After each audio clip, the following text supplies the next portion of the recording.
Hi! Welcome back to Opening the Vault, Where we watch every Disney animated feature in chronological order. I'm Jarrett Sullivan. and I'm Jess Ayers. And this week we're watching 1977's The Mini Adventures of... Winnie the Pooh! Yeah! I don't know if I've sat down and watched this in its entirety in 15 years. Yeah, I know I've seen it, Yes. but I do not remember the last time I watched it. Big Winnie the Pooh fan. This isn't my childhood Tigger. I have a classic one. It's at home in a cedar chest, protected. Mini surgeries. Many surgeries. I've seen it. It is a sight to behold. I took him everywhere. Tigger, my number one as a kid, for sure. And I was definitely more of an Eeyore fan. I always liked Tigger, and I always liked Pooh and Piglet and all them, but I think Eeyore was my buddy. I liked Eeyore.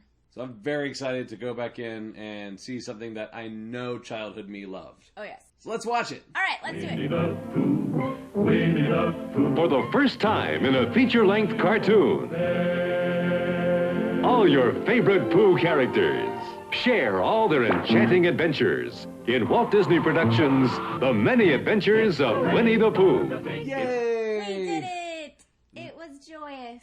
Yeah, it's very kiddie. Yes, it is very much a children's movie. This was made in 1977, and it's actually a combination of 3 different shorts they had made and put together. And so, even though Walt never worked on the feature, he did actually do some work on the shorts. So it's kind of in a gray area of, well, Walt sort of worked on it, but not for the feature version. I did really like the live-action bedroom at the beginning. That is something that I had completely forgotten about until we started it. And I was like, oh, yeah. And it's all, like, classic, Yeah. like, old-looking, but Old-looking little boy's room. adorable still. And they still use the sort of the storybook, like the book opens Yeah. and the movie starts. And Yeah, it shows the actual book here, which is obviously an animation on top of the live real book, action yeah. that they then zoom into. So a little different than the storybook opening, but still the kind same of the feel. Yeah. But then they double down on it, and throughout the movie, they reference that they're inside a book. And it's so cute. I'd forgotten. After Pooh rolls in the mud puddle, he like does a little and he leaps across the crease in the middle of the book to the other page, and it's to continue the story. And I forgot about all that. There's lots of references like that. It's really cute. It's a little meta, so it's kind of funny. It's a little meta, yes. The Gopher character, Pooh, mentions that he's not in the book, and that's really funny because he's not. Oh my god, I just got that. And there's some interaction with the narrator. So it's all very charmingly done. So it's self-aware, but still telling the story of Pooh and Christopher Robin. I can't get over that I just got the Gopher joke. Oh, Sherman and Sherman are back doing the music. Wonderful. The Winnie the Delightful, Pooh songs that you know. You know. Winnie the Pooh, Winnie the Pooh.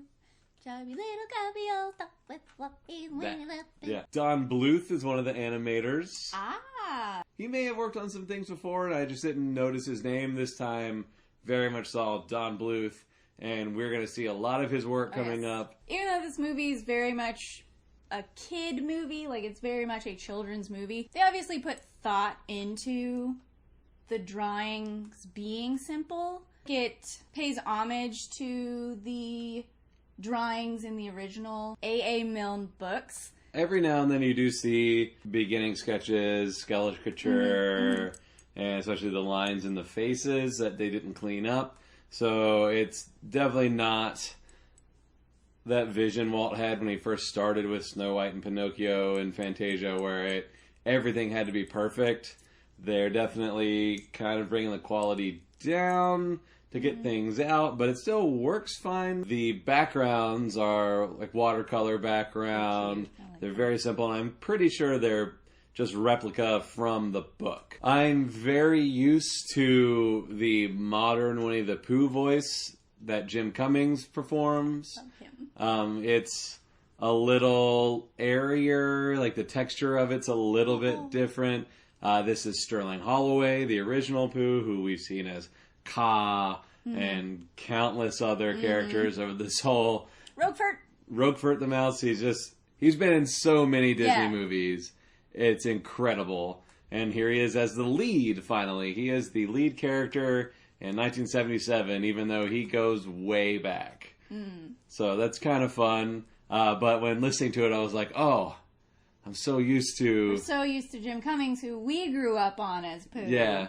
Jim Cummings has been Pooh since 1988. It's interesting to see the evolution of the characters, as these are very much representational of A. Milne's creation, but the kind of attitude of the characters has changed a lot over the years. Oh yeah, since this, the current iteration of Winnie the Pooh's characters. Yeah, they're still the same, it's just like changes. Like, Pooh Bear is never ill-meaning, but he kind of is an accidental jerk a few times. Yeah, he is. He's kind of rude, but not intentionally rude. Not intentionally. He's just sort of absent-minded. Yeah. And self-involved, I guess. And now they just make him kind of sweet and dumb. Yeah. And that kind of, I think, plays a little better for modern audiences. Yeah. Rabbit...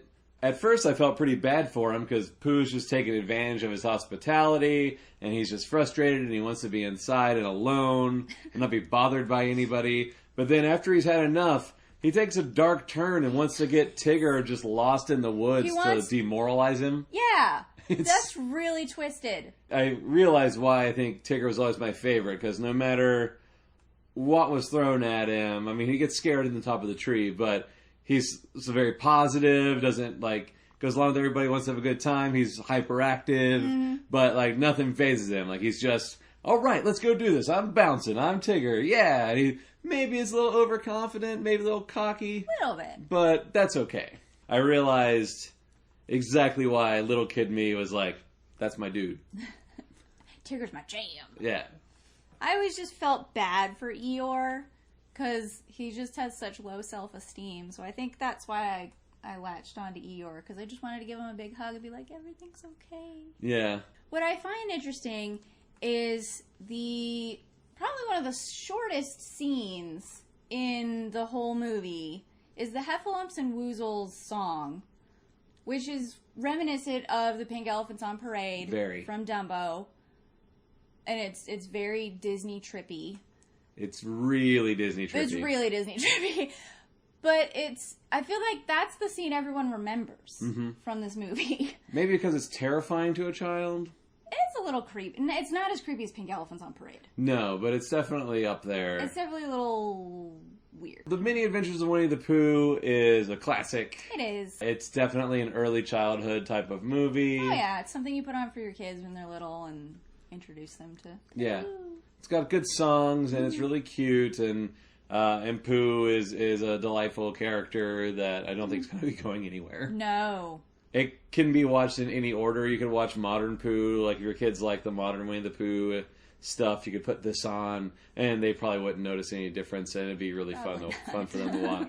So definitely a little kids movie, but charming, and some good music. I'm glad we watched it. Yeah. It had been a long time since I'd seen it. Oh, yeah. Did you watch Winnie the Pooh as a little kid? Did you think Christopher Robin's shoes were little girl shoes?